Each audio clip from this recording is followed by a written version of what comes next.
Today, I'm going to give you a detailed overview of tables. You will see how fields are used in Advantech's Web Access DMP platform, how we can configure them and use those fields for monitoring. And last but not least, we are going to go over how to use action buttons. Again, my name is Michelle Holtman and I am an application engineer here at Advantech. Let's get started. As we discussed in our previous video, the table contains a list of devices and information regarding those devices. The great thing about Web Access DMP is you decide what information or fields are important to you. You can do this by adding or removing information from the table. To do this, navigate to the right panel, click on Edit View, and then click on Table.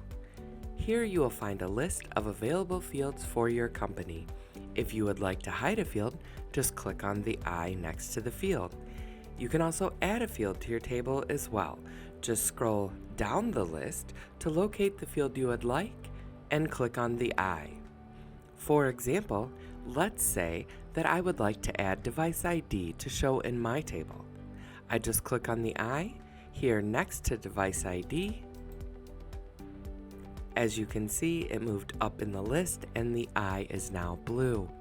Let's now click on the red Save button. As you can see, the save was successful, it's loading, and there we go, the device information is listed right there. Not only can we add or remove fields from your view, you can also configure them. Configurable fields are fields that can be modified by you, the user. For example, say I would like to change the name of one of my routers from Desk Network to Work Ottawa. To do that, I would just click on the Edit button listed over here to the right in the Action Buttons area. And as you can see, the name field at the beginning of the row became editable.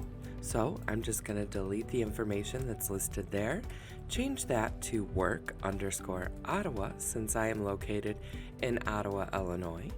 Then I'm going to go back over to the right and click that floppy disk button there to save the field information. Now, you can see here that the save was successful and the field has been updated.